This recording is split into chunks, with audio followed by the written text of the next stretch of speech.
Someone in your group just died. Not in a hospital, not with a doctor standing over them saying the words softly.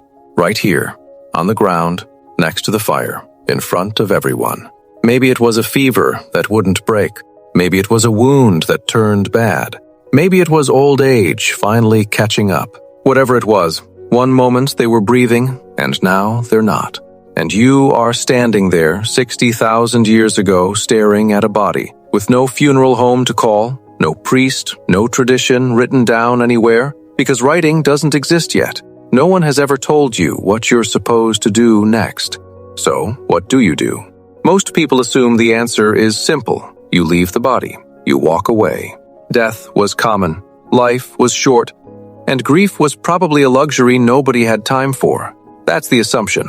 It's also almost completely wrong. Because the deeper archaeologists dig, the more they find something strange. Long before writing, before agriculture, before cities, before almost everything we associate with civilization, humans were already doing something no other animal on Earth does. They were burying their dead on purpose. Let's start with the oldest confirmed case. At a site called Qafzeh Cave in what is now Israel, archaeologists found human skeletons dating back roughly 100,000 years. One of them belonged to a child, buried in a shallow pit with deer antlers placed deliberately across the chest. That is not decomposition. That is not an accident of nature. That is someone kneeling down, arranging antlers on a small body, and choosing to do it. Around the same time period, at Skhul Cave nearby, researchers found more burials, including one adult skeleton clutching the jaw of a wild boar in its hands, placed there on purpose. Nobody knows exactly what it meant. A gift for the afterlife? A symbol of status? A ward against something? But the intent is unmistakable. This alone breaks the old assumption that early humans treated death the way a herd of animals treats a fallen member, walking past it and moving on. Somebody stopped. Somebody dug a hole. Somebody chose what went into it. Now here's where the story gets genuinely controversial, because it's not just our species doing this. At a site called Shanidar Cave in Iraq, researchers uncovered Neanderthal remains dating back roughly 60,000 years. Around one particular skeleton, soil samples revealed unusually high concentrations of pollen from several different flowering plants. For decades, this was presented as proof of the world's first funeral bouquet, Neanderthals mourning their dead, laying flowers on the body. Then, more recent research pushed back. Some scientists argue the pollen could have been introduced by burrowing rodents or wind, not human hands. The flower burial theory has become one of the most debated topics in paleoanthropology. Nobody has fully settled it. But here's the thing that debate can't undo. Even without the flowers, Shanidar shows something else that isn't disputed. Bodies deliberately placed in the same section of cave, over and over, across generations. That's not random. That's a location the group returned to specifically to bury their dead. A cemetery, in the most basic sense of the word. Tens of thousands of years before agriculture, before permanent settlements, before anything we'd call civilization. And it wasn't just Neanderthals doing something unexpected. At Cima de los Huesos, the Pit of Bones in Spain, researchers found the remains of at least 28 individuals from an even older human ancestor, dating back around 430,000 years. All of them at the bottom of a nearly 50-foot vertical shaft, deep inside a cave system nobody could have fallen into by accident. Alongside the bones, they found a single, beautifully crafted stone hand axe, made from rock that doesn't naturally occur anywhere near the site. Researchers nicknamed it Excalibur. Someone carried that axe from somewhere else, climbed down into a pit specifically used for bodies, and left it there. 400,000 years ago, before Homo sapiens even existed as a species. Something that walked on two legs and wasn't fully human yet may have already been doing something that looks almost exactly like a ritual. So why does this matter so much? Because burial isn't really about the body. It's about what burial proves about the mind doing the burying. To bury someone on purpose, you need a concept most animals don't have, that death is permanent. that this individual will never come back, and that their absence matters enough to act on. You need memory. The ability to recognize a specific person is gone. You need some form of belief or symbolism. Deciding an object like an antler or an axe belongs with the body instead of staying with the living.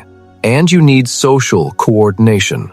Other people agreeing to stop what they're doing, dig, and participate. That's an enormous cognitive leap. Elephants have been observed lingering near the bones of dead herd members, sometimes touching them with their trunks. Chimpanzees have been seen carrying dead infants for days, seemingly unwilling to let go. But neither species digs a grave, chooses objects to include, or returns to the same location generation after generation to bury more of their own. As far as we can tell, that combination belongs to us, and possibly to a few of our closest ancient relatives.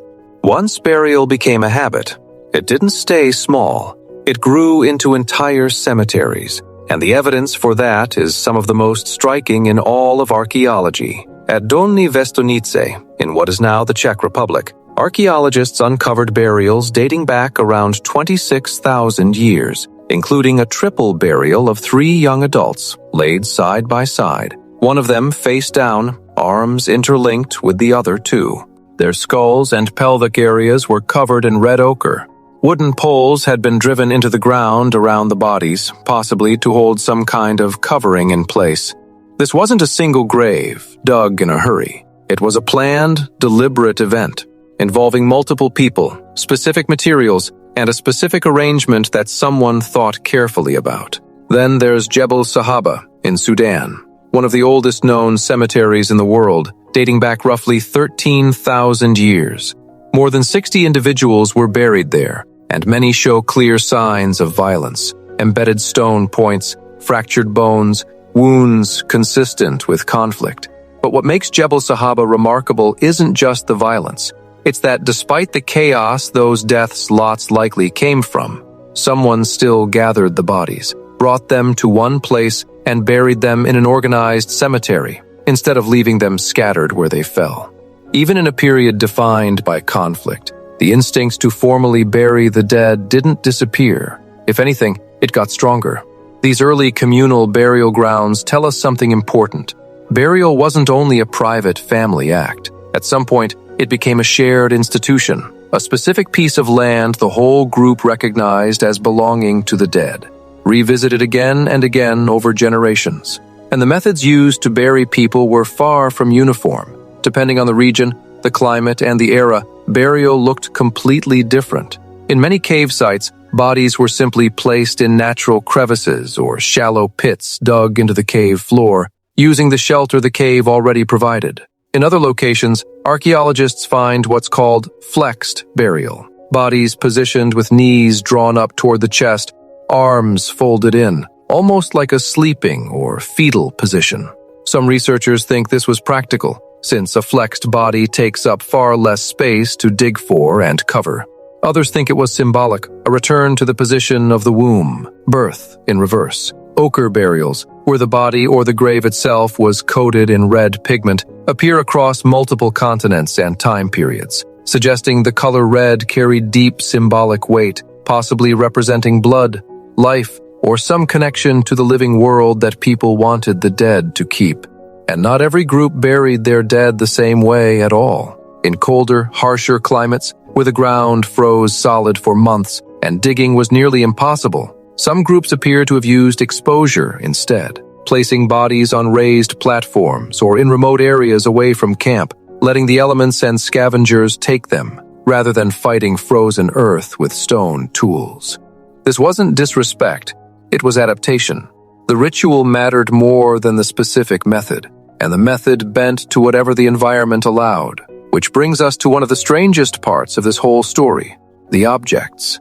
Almost every deliberate burial we've found comes with something buried alongside the person: tools, shells, beads, sometimes food. And figuring out why is one of the most debated questions in the field. One interpretation is status. Some burials are dramatically more elaborate than others in the same region and time period. suggesting the amount of effort and material put into a grave reflected how important that person was to the group, a chief, an elder, someone with skill or influence. Another interpretation is belief in an afterlife. The idea that the dead would need these tools, this food, these ornaments, wherever they were going next. A spear buried with a hunter, a necklace buried with someone who wore it in life. Objects chosen specifically because they belonged with that person, and only that person. Scientists remain divided on how much of this was religious belief versus emotional gesture versus social signaling to the rest of a living group. But nearly everyone agrees on one thing. These objects weren't random. Someone made a decision about what mattered enough to bury alongside a body instead of keeping it for daily use, which raises an obvious question. Why would any of this be worth it? Digging a grave by hand, with stone or wooden tools, in hard or frozen ground, could take hours of exhausting labor from people who were already living close to the edge of starvation. Carving beads, like the thousands found at Sungir, could take months of steady, skilled work. Every hour spent on a burial was an hour not spent hunting, gathering, building, or resting. In a world where the next meal was never guaranteed, that's not a small cost, that's a massive one. But there were real, practical reasons burial paid for itself. A buried body decomposes without exposing the group to disease, scavenger predators, or the smell that could attract danger toward camp. In that sense, burial was basic hygiene as much as ritual, a way of protecting the living from the health risks a decomposing body posed nearby. There was also a social payoff. A group that visibly mourns together, that stops to grieve as one unit, reinforces its own bonds. Shared ritual, shared labor, shared grief. All of it strengthens the sense that this group survives together, and that no one who dies is simply discarded and forgotten. That kind of cohesion could matter just as much for long-term survival as any single hunt. And then there's the part that has nothing to do with practicality at all: emotional bonding. The archaeological record, again and again, shows groups spending enormous time and resources on the dead for no survival benefit whatsoever. Decorating children in beads that took a year to make, hauling a stone axe 50 feet down into a pit, driving wooden poles into frozen ground around 3 interlinked bodies. None of that kept anyone alive through the next winter. It only meant something to the people left behind. And that, more than anything else found in the fossil record, might be the clearest evidence we have that ancient humans loved the people they lost. So what did ancient humans actually do when someone died? Not one single thing. It evolved. In the earliest confirmed cases, it looks like simple symbolic burial. A body, a hole, 1 or 2 meaningful objects. Later it becomes cemeteries returned to across generations, bodies arranged with care, pigment, and belongings. And by the time we reach anatomically modern humans spreading across the world, death has become something entire communities organize around, not something they simply walk away from. And that connects directly to you, right now, in a world with hospitals, funeral homes, and death certificates. When you attend a funeral, when you lay flowers on a grave, when you visit a memorial, light a candle, or keep a photograph of someone you lost on a shelf where you'll see it every day, you are not inventing something new. You are doing almost exactly what someone did at Qafzeh 100,000 years ago, what someone did at Sungir 30,000 years ago, what someone did at Jebel Sahaba 13,000 years ago. The names have changed, the materials have changed, flowers instead of ochre, a headstone instead of a hand axe, but the instinct underneath it hasn't moved an inch. Somebody, tens of thousands of years before you were born, stood over a body they couldn't save and decided that absence deserved a response. They dug.